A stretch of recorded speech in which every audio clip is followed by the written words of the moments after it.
हरियाणा की हर अपडेट के लिए बेल आइकन दबाएं और सब्सक्राइब करें एसटीवी हरियाणा न्यूज।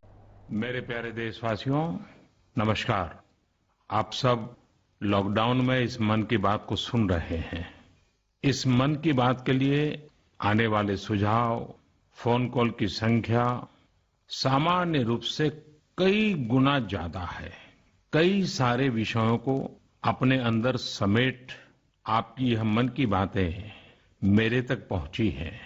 मैंने कोशिश की है कि इनको ज्यादा से ज्यादा पढ़ पाऊं, सुन पाऊं।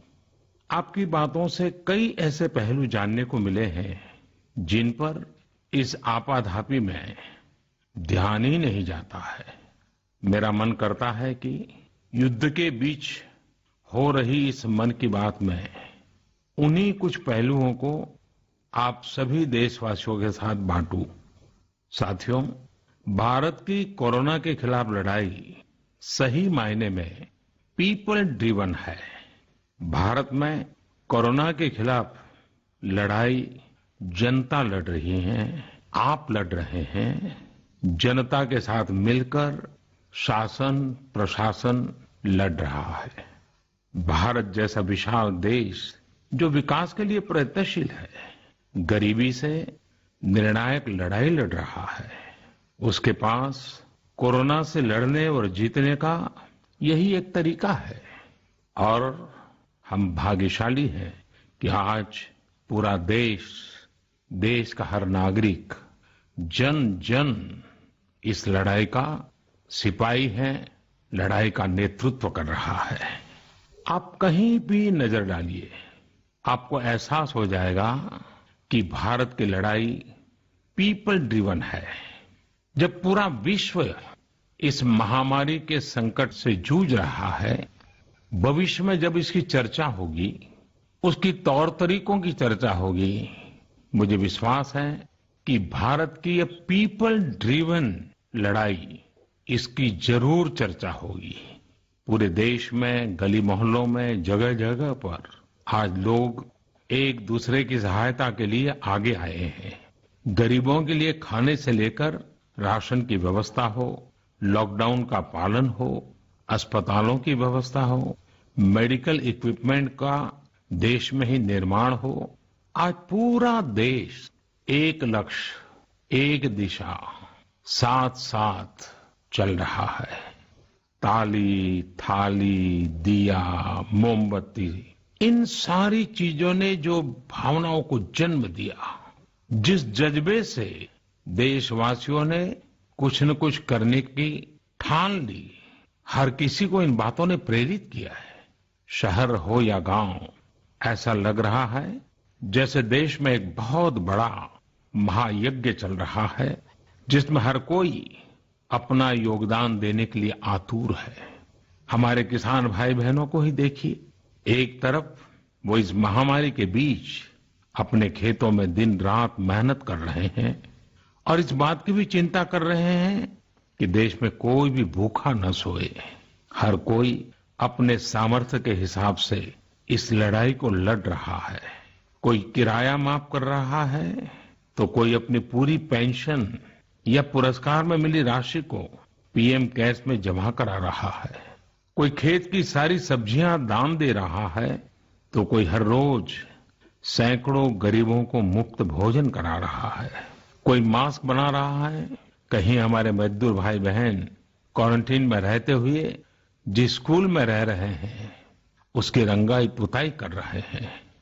साथियों, दूसरों की मदद के लिए आपके भीतर हृदय के किसी कोने में जो ये उमड़ता घुमड़ता भाव है ना, वही कोरोना के खिलाफ भारत की इस लड़ाई को ताकत दे रहा है। वही इस लड़ाई को सच्चे मायने में पीपल ड्रिवन बना रहा है। और हमने देखा है पिछले कुछ साल में हमारे देश में यह मिजाज बना है, निरंतर मजबूत होता रहा है। चाहे करोड़ों लोगों का गैस सब्सिडी छोड़ना हो, लाखों सीनियर सिटीजन का रेलवे सब्सिडी छोड़ना हो, स्वच्छ भारत अभियान का नेतृत्व लेना हो, टॉयलेट बनाने हो, अनगिनत बातें ऐसी है इन सारी बातों से पता चलता है हम सबको एक मन, एक मजबूत धागे से पिरो दिया है, एक होकर देश के लिए कुछ करने की प्रेरणा दी है। मेरे प्यारे देशवासियों, मैं पूरी नम्रता पूर्वक, बहुत ही आदर के साथ आज 130 करोड़ देशवासियों की इस भावना को सर झुका करके नमन करता हूं। आप अपनी भावना के अनुरूप देश के लिए अपनी रुचि के हिसाब से, अपने समय के अनुसार कुछ कर सके, इसके लिए सरकार ने एक डिजिटल प्लेटफॉर्म भी तैयार किया है।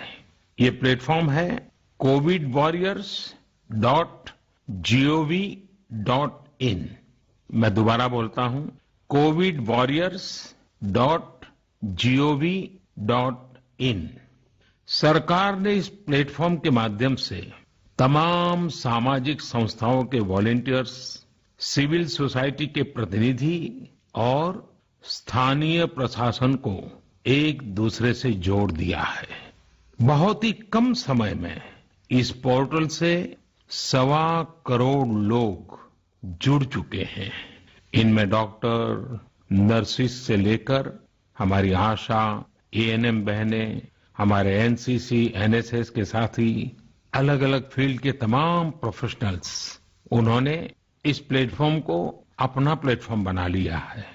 ये लोग स्थानीय स्तर पर क्राइसिस मैनेजमेंट प्लान बनाने वालों में और उसकी पूर्ति में भी बहुत मदद कर रहे हैं। आप भी covidwarriors.gov.in से जुड़कर देश की सेवा कर सकते हैं, कोविड वॉरियर बन सकते हैं।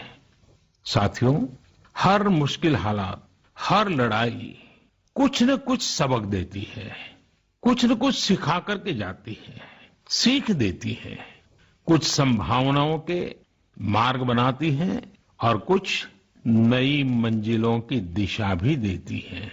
इस परिस्थिति में आप सब देशवासियों ने जो संकल्प शक्ति दिखाई है, उससे भारत में एक नए बदलाव की शुरुआत भी हुई है। हमारे बिजनेस, हमारे दफ्तर, हमारे शिक्षण संस्थान, हमारा मेडिकल सेक्टर, हर कोई तेजी से नए तकनीकी बदलावों की तरफ भी बढ़ रहे हैं। टेक्नोलॉजी के फ्रंट पर तो वाकई ऐसा लग रहा है कि देश का हर इनोवेटर नई परिस्थितियों के मुताबिक कुछ न कुछ नया निर्माण कर रहा है। साथियों, देश जब एक टीम बनकर के काम करता है, तब क्या कुछ होता है, ये हम अनुभव कर रहे हैं। आज केंद्र सरकार हो, राज्य सरकार हो, इनका हर एक विभाग और संस्थान राहत के लिए मिलजुल करके पूरी स्पीड से काम कर रहे हैं। हमारे एविएशन सेक्टर में काम कर रहे लोग हों, रेलवे कर्मचारी हो, ये दिन रात मेहनत कर रहे हैं ताकि देशवासियों को कम से कम समस्या हो। आप में से शायद बहुत लोगों को मालूम होगा कि देश के हर हिस्से में दवाइयों को पहुंचाने के लिए लाइफलाइन उड़ान नाम से एक विशेष अभियान चल रहा है। हमारे इन साथियों ने इतने कम समय में देश के भीतर ही 3 लाख किलोमीटर की हवाई उड़ान भरी है और 500 टन से अधिक मेडिकल सामग्री देश के कोने कोने में आप तक पहुंचाया है। इसी तरह रेलवे के साथी लॉकडाउन में भी लगातार मेहनत कर रहे हैं ताकि देश के आम लोगों को जरूरी वस्तुओं की कमी न हो। इस काम के लिए भारत के रेलवे करीब करीब 60 से अधिक रेल मार्ग पर 100 से भी ज्यादा पार्सल ट्रेन चला रही है। इसी तरह दवाओं की आपूर्ति में हमारे डाक विभाग के लोग बहुत अहम भूमिका निभा रहे हैं।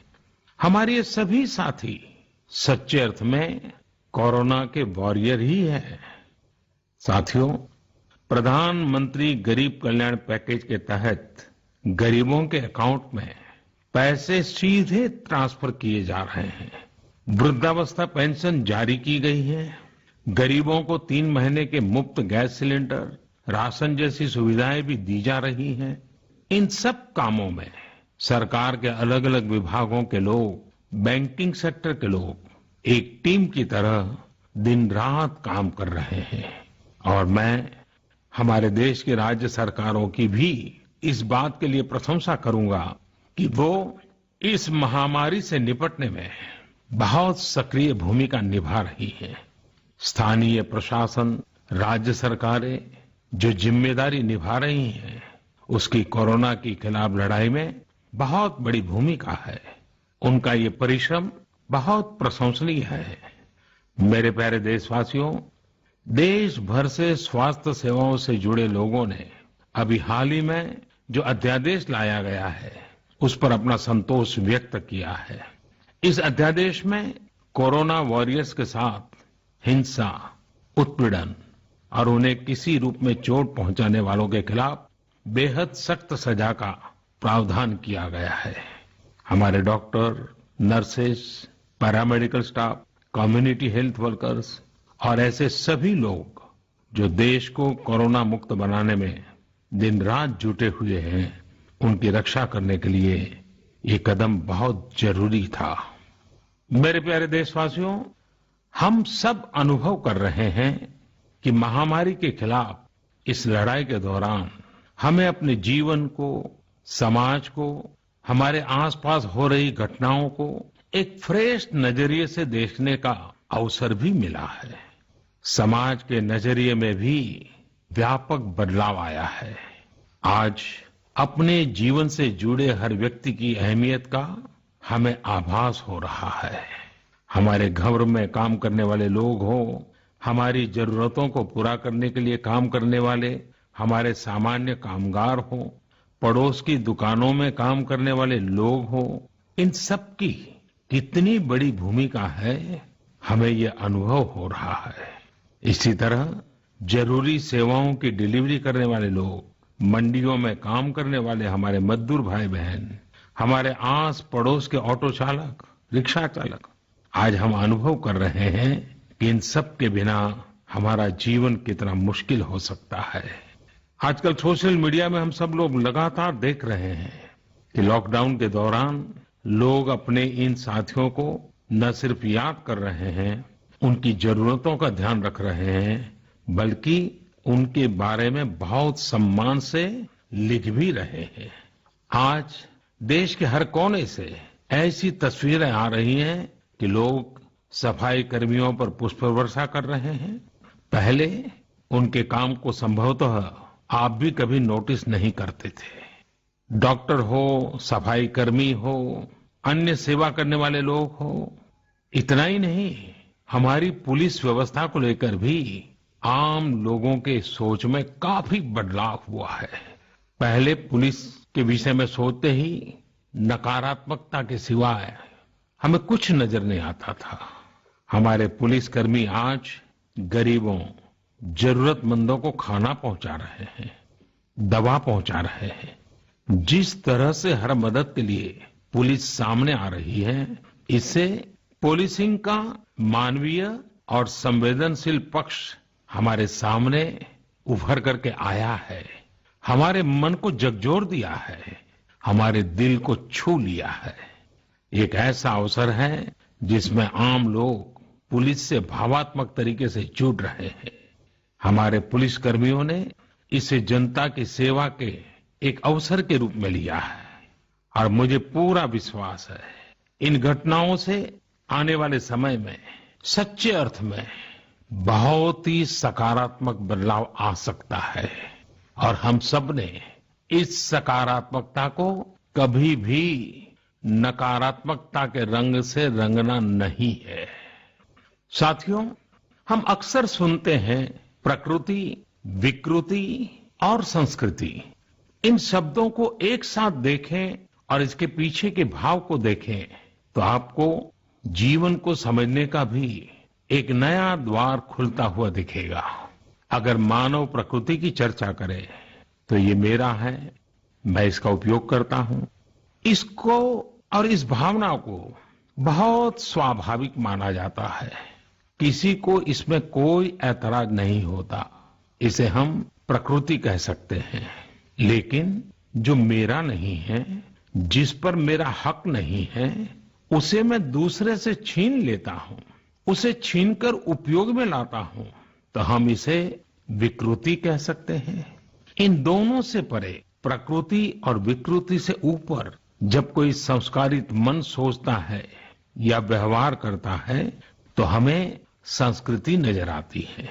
जब कोई अपने हक की चीज, अपनी मेहनत से कमाई चीज, अपने लिए जरूरी चीज कम हो या अधिक, इसकी परवाह किए बिना किसी व्यक्ति की जरूरत को देखते हुए खुद की चिंता छोड़कर अपने हक के हिस्से को बांट करके किसी दूसरे की जरूरत पूरी करता है, वही तो संस्कृति है।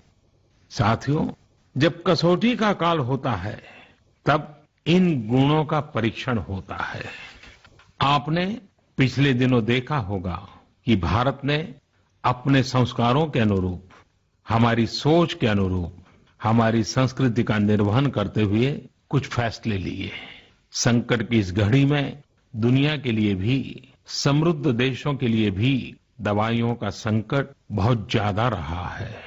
एक ऐसा समय है कि अगर भारत दुनिया को दवाइयां न भी दे तो कोई भारत को दोषी नहीं मानता। हर देश समझ रहा है कि भारत के लिए भी उसकी प्राथमिकता अपने नागरिकों का जीवन बचाना है। लेकिन साथियों, भारत ने प्रकृति विकृति की सोच से परे होकर फैसला लिया। भारत ने अपनी संस्कृति के अनुरूप फैसला लिया। हमने भारत की आवश्यकताओं के लिए जो करना था उसका प्रयास तो बढ़ाया ही, लेकिन दुनिया भर से आ रही मानवता की रक्षा की पुकार पर भी पूरा ध्यान दिया। हमने विश्व के हर जरूरतमंद तक दवाइयों को पहुंचाने का बीड़ा उठाया और मानवता के इस काम को करके दिखाया। आज जब मेरी अनेक देशों के राष्ट्राध्यक्षों से फोन पर बात होती है तो वो भारत की जनता का आभार जरूर व्यक्त करते हैं। जब वो लोग कहते हैं thank you India, thank you people of India, तो देश के लिए गर्व और बढ़ जाता है। इसी तरह इस समय दुनिया भर में भारत के आयुर्वेद और योग के महत्व को भी लोग बड़े विशिष्ट भाव से देख रहे हैं। सोशल मीडिया पर देखिए, हर तरफ इम्यूनिटी बढ़ाने के लिए किस तरह से भारत के आयुर्वेद और योग की चर्चा हो रही है। कोरोना की दृष्टि से आयुष मंत्रालय ने इम्यूनिटी बढ़ाने के लिए जो प्रोटोकॉल दिया था, मुझे विश्वास है कि आप लोग इसका प्रयोग जरूर कर रहे होंगे। गर्म पानी, काढ़ा और जो अन्य दिशा निर्देश आयुष मंत्रालय ने जारी किए हैं वो आप अपनी दिनचर्या में शामिल करेंगे तो आपको बहुत लाभ होगा। साथियों, वैसे ये दुर्भाग्य रहा है कि कई बार हम अपनी ही शक्तियां और समृद्ध परंपराओं को पहचानने से इनकार कर देते हैं। लेकिन जब विश्व का कोई दूसरा देश एविडेंस बेस्ड रिसर्च के आधार पर वही बात करता है, हमारी फॉर्मूला हमें सिखाता है, तो हम उसे हाथों हाथ ले लेते हैं। संभवतः इसके पीछे एक बहुत बड़ा कारण सैकड़ों वर्षों की हमारी गुलामी का कालखंड रहा है। इस वजह से कभी कभी हमें अपनी ही शक्ति पर विश्वास नहीं होता है, हमारा आत्मविश्वास कम नजर आता है। इसलिए हम अपने देश की अच्छी बातों को, हमारे पारंपरिक सिद्धांतों को एविडेंस बेस्ड रिसर्च के आधार पर आगे बढ़ाने के बजाय उसे छोड़ देते हैं, उसे हीन समझने लगते हैं। भारत की युवा पीढ़ी को अब इस चुनौती को स्वीकार करना होगा। जैसे विश्व ने योग को सहज स्वीकार किया है, वैसे ही हजारों वर्षों पुराने हमारे आयुर्वेद के सिद्धांतों को भी विश्व अवश्य स्वीकार करेगा। हाँ, इसके लिए युवा पीढ़ी को संकल्प लेना होगा और दुनिया जिस भाषा में समझती है उस वैज्ञानिक भाषा में हमें समझाना होगा, कुछ करके दिखाना होगा। साथियों, वैसे कोविड-19 के कारण कई सकारात्मक बदलाव हमारे काम करने के तरीके, हमारी जीवन शैली और हमारी आदतों में भी स्वाभाविक रूप से अपनी जगह बना रहे हैं। आपने सबने भी महसूस किया होगा इस संकट ने कैसे अलग अलग विषयों पर हमारी समझ और हमारी चेतना को जागरूक किया है। जो असर हमें अपने आसपास देखने को मिल रहे हैं, इनमें सबसे पहला है मास्क पहनना और अपने चेहरे को ढककर रखना। कोरोना की वजह से बदलते हुए हालात में मास्क भी हमारे जीवन का हिस्सा बन रहा है। वैसे हमें इसकी भी आदत कभी नहीं रही कि हमारे आसपास के बहुत सारे लोग मास्क में दिखे, लेकिन अब हो यही रहा है। हाँ, इसका ये मतलब नहीं है कि जो मास्क लगाते हैं वे सभी बीमार हैं। और जब मैं मास्क की बात करता हूं तो मुझे एक पुरानी बात याद आती है। आप सबको भी याद होगा, एक जमाना था कि हमारे देश के कई ऐसे इलाके ऐसे होते थे कि वहां अगर कोई नागरिक फल खरीदता हुआ दिखता था तो आस पड़ोस के लोग उसको जरूर पूछते थे, क्या घर में कोई बीमार है? यानी फल मतलब बीमारी में ही खाया जाता है, ऐसी एक धारणा बनी हुई थी। हालांकि समय बदला और ये धारणा भी बदली। वैसे ही मास्क को लेकर भी धारणा अब बदलने वाली ही है। आप देखिएगा, मास्क अब सभ्य समाज का प्रतीक बन जाएगा। अगर बीमारी से खुद को बचना है और दूसरों को भी बचाना है तो आपको मास्क लगाना पड़ेगा। और मेरा तो सिंपल सुझाव रहता है, गमछा मुंह ढकना है। साथियों, हमारे समाज में एक और बड़ी जागरूकता ये आई है कि अब सभी लोग ये समझ रहे हैं कि सार्वजनिक स्थानों पर थूकने के क्या नुकसान हो सकते हैं। यहां वहां कहीं पर भी थूक देना गलत आदतों का हिस्सा बना हुआ था। ये स्वच्छता और स्वास्थ्य को गंभीर चुनौती भी देता था। वैसे एक तरह से देखें तो हम हमेशा से ही इस समस्या को जानते रहे, लेकिन ये समस्या समाज से समाप्त होने का नाम ही नहीं ले रही थी। अब वो समय आ गया है कि इस बुरी आदत को हमेशा हमेशा के लिए खत्म कर दिया जाए। कहते भी हैं कि बेटर लेट देन नेवर। तो देर भले हो गई हो, लेकिन अब ये थूकने की आदत छोड़ देनी चाहिए। ये बातें जहां बेसिक हाइजीन का स्तर बढ़ाएंगी, वहीं कोरोना संक्रमण को फैलने से रोकने में भी मदद करेगी। मेरे प्यारे देशवासियों, ये सुखद संयोग ही है कि आज जब आपसे मैं मन की बात कर रहा हूं तो अक्षय तृतीया का पवित्र पर्व भी है। साथियों, क्षय का अर्थ होता है विनाश, लेकिन जो कभी नष्ट नहीं हो, जो कभी समाप्त नहीं हो, वो अक्षय है। अपने घरों में हम सब इस पर्व को हर साल मनाते हैं, लेकिन इस साल हमारे लिए इसका विशेष महत्व है। आज के कठिन समय में यह एक ऐसा दिन है जो हमें याद दिलाता है कि हमारी आत्मा, हमारी भावना अक्षय है। यह दिन हमें याद दिलाता है कि चाहे कितनी भी कठिनाइयां रास्ता रोके, चाहे कितनी भी आपदाएं आए, चाहे कितनी भी बीमारियों का सामना करना पड़े, इनसे लड़ने और जूझने की मानवीय भावनाएं अक्षय है। माना जाता है कि यही वो दिन है जिस दिन भगवान श्री कृष्ण और भगवान सूर्यदेव के आशीर्वाद से पांडवों को अक्षय पात्र मिला था। अक्षय पात्र यानी एक ऐसा बर्तन जिसमें भोजन कभी समाप्त नहीं होता है। हमारे अन्नदाता किसान हर परिस्थिति में देश के लिए, हम सब के लिए इसी भावना से परिश्रम करते हैं। इन्हीं के परिश्रम से आज हम सब के लिए, गरीबों के लिए देश के पास अक्षय अन्न भंडार है। इस अक्षय तृतीया पर हमें अपने पर्यावरण, जंगल, नदियां और पूरे इकोसिस्टम के संरक्षण के बारे में भी सोचना चाहिए, जो हमारे जीवन में महत्वपूर्ण भूमिका निभाते हैं। अगर हम अक्षय रहना चाहते हैं तो हमें पहले यह सुनिश्चित करना होगा कि हमारी धरती अक्षय रहे। क्या आप जानते हैं कि अक्षय तृतीया का यह पर्व दान की शक्ति यानी पावर ऑफ गिविंग का भी एक अवसर होता है। हम हृदय की भावना से जो कुछ भी देते हैं, वास्तव में महत्व उसी का होता है। यह बात महत्वपूर्ण नहीं है कि हम क्या देते हैं और कितना देते हैं। संकट के इस दौर में हमारा छोटा सा प्रयास हमारे आसपास के बहुत से लोगों के लिए बहुत बड़ा संबल बन सकता है। साथियों, जैन परंपरा में भी यह बहुत पवित्र दिन है, क्योंकि पहले तीर्थंकर भगवान ऋषभदेव के जीवन का यह एक महत्वपूर्ण दिन रहा है।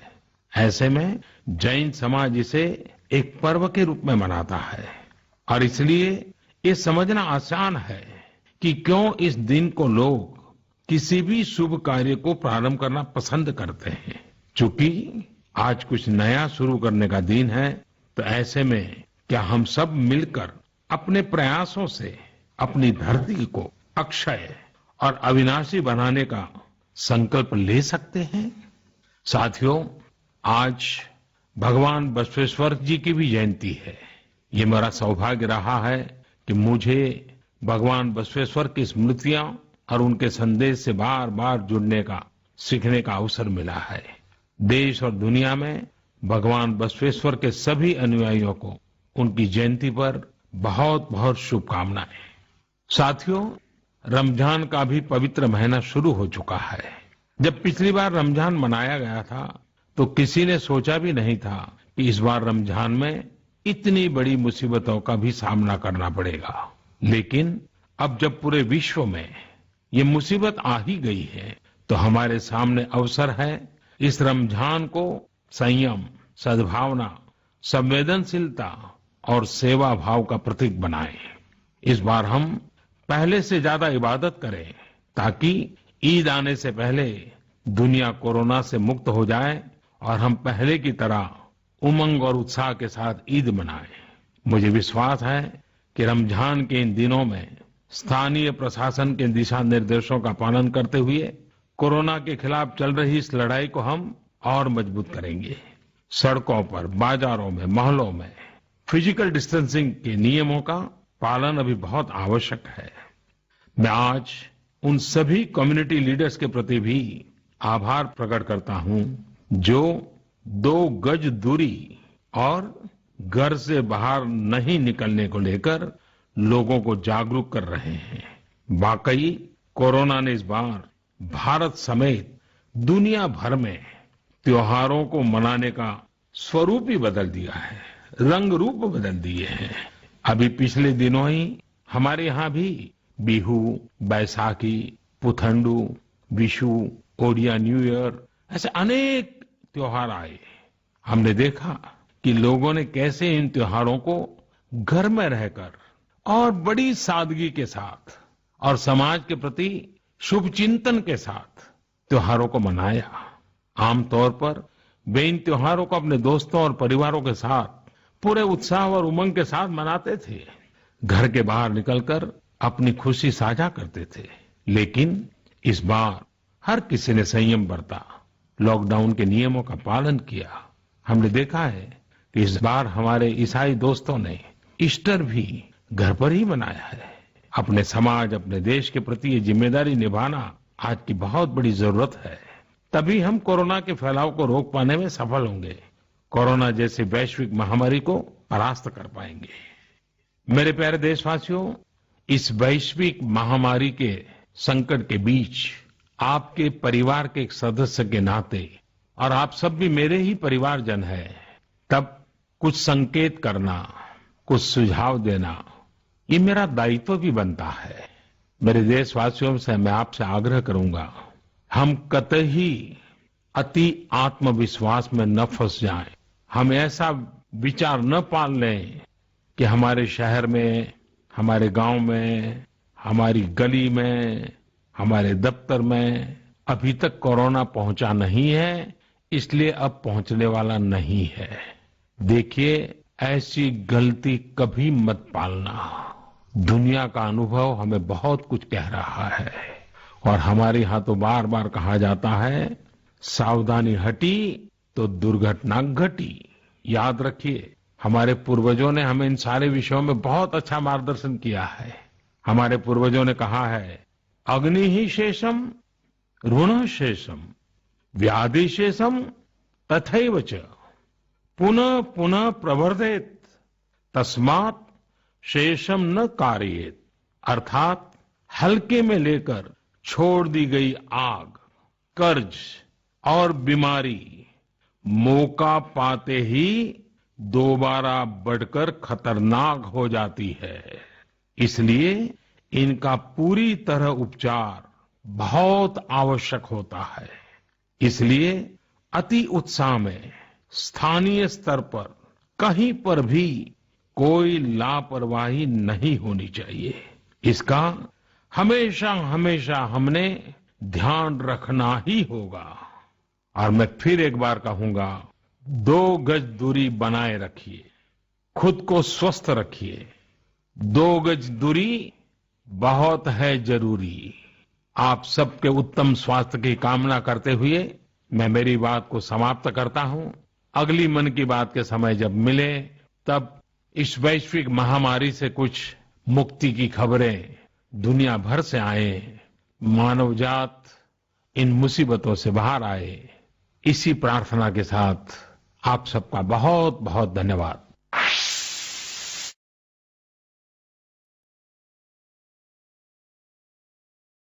रहे थे आप मन की बात के जरिए पीएम मोदी ने एक बार फिर देश की जनता को संबोधित किया और इस बार पीएम मोदी ने पूरा जो अपना कार्यक्रम था कोरोना वायरस को लेकर उस पर केंद्रित किया और साथ ही बताया कि पूरा देश एक साथ है। और इस दौरान किसानों का भी जिक्र करते हुए बताया, साथ ही ये भी कहा कि डॉक्टरों और जो पुलिसकर्मी कोरोना